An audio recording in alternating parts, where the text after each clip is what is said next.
we sort of told the players that, we believe in our team, and it was important for them to believe in each other.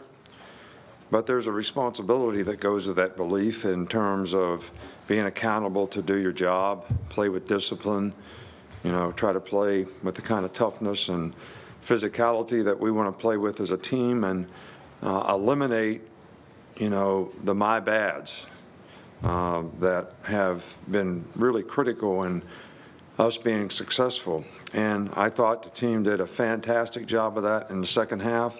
I mean, we played hard, the guys competed, played really physical, dominated the line of scrimmage. So got off the field on third down on defense and kept them off the board.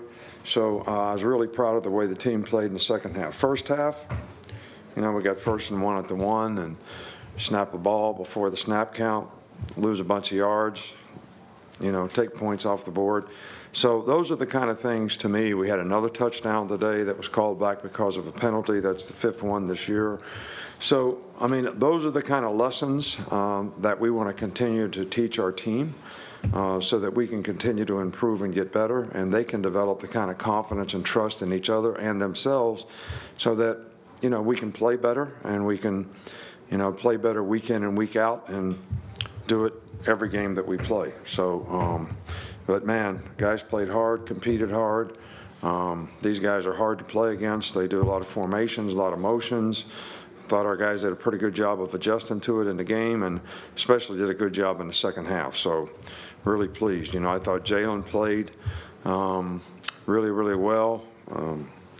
They played trap down there, and you guys don't know what that is, but somebody zones off in the flat and everybody's playing man-to-man.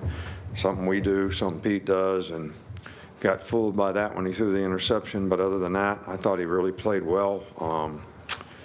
He got a little dinged up, but he'd be fine. And I thought he showed a lot of leadership out there, made some good throws, we made some explosive plays.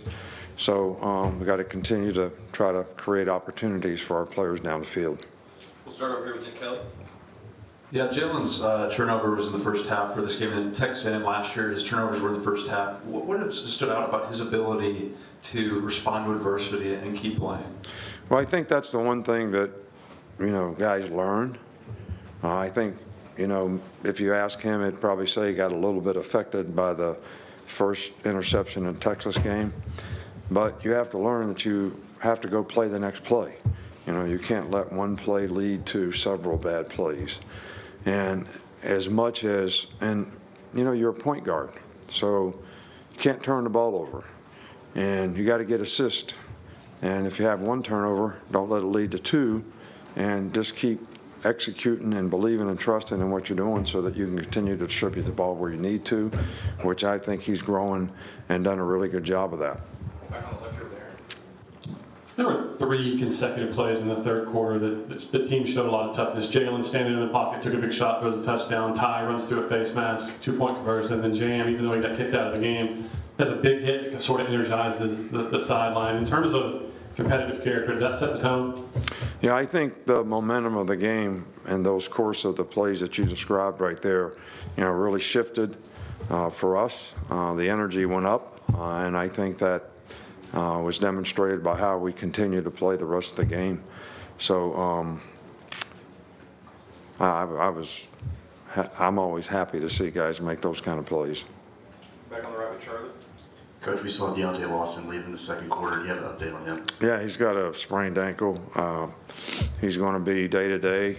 It's a pretty good one, so nobody knows exactly how long it'll take for him to respond. So that's all I can tell you about that one. The back to the right. Coach, the run game was impressive today. What did you think out of that, and did it resolve to the practice that you guys did during the week, or how did that come to the field? Yeah, well, I think we know we got to create balance on offense. We got to be able to run the ball. We got to be able to throw play action passes and take shots like we hit a couple big plays on the day. But we got to be more efficient in the passing game as well. I mean, we still had 4 sacks today. We got too many drive stoppers, penalties, whatever. We got to continue to clean it up so we can stay ahead of the sticks. I think you can always play better offense when you can stay ahead of the sticks. So that's what we're going to keep working on, trying to improve on. Jeff Spiegel here on the left. Nick, how much does patience come into play on your part when you're grooming a quarterback like you are, Jalen?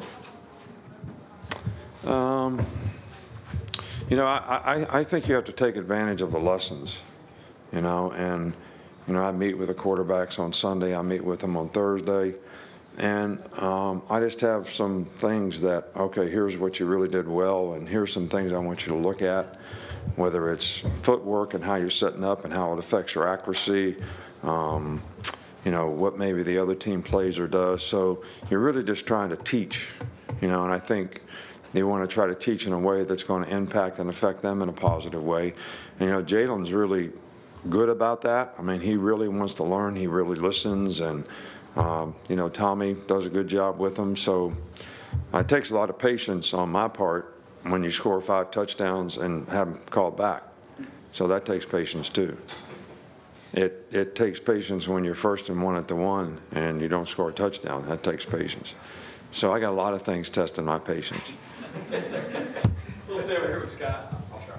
Nick, the answer when they kick the field goal 17-10, you come down 75 yards, 54 on the ground, to your point being physical.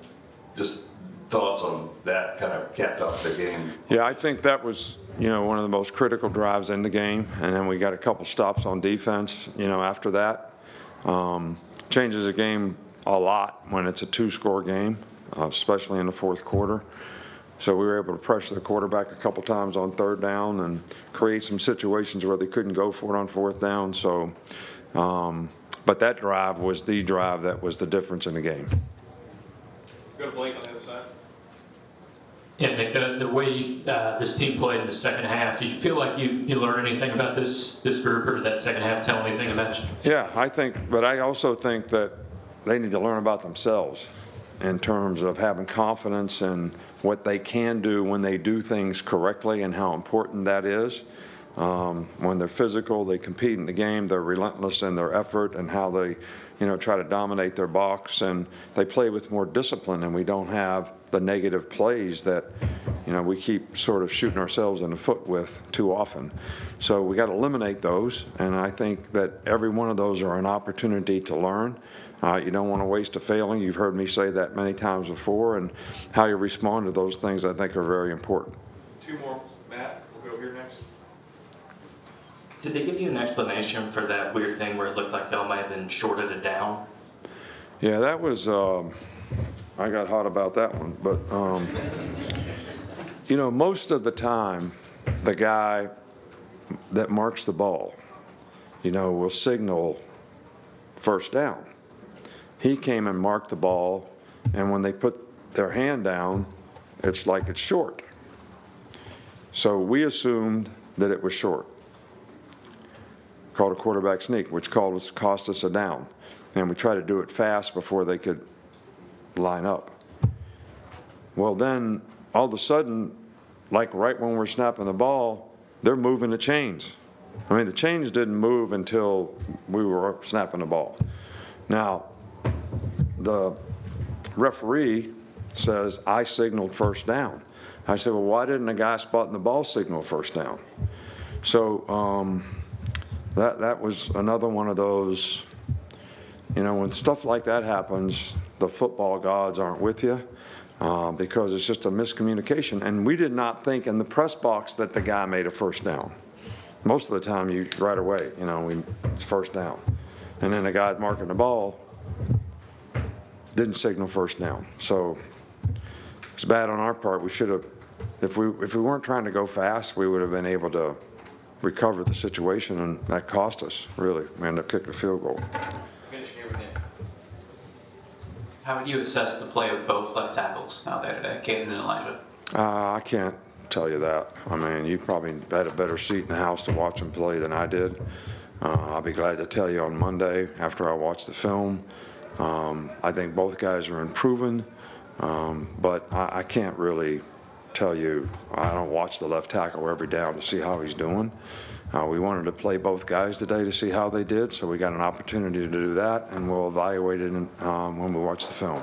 All right, thanks, Coach. All right, thank you. Great crowd today. I mean, it was a great atmosphere, great crowd. Really appreciate the fans supporting the team and creating such positive energy for us. Thank you.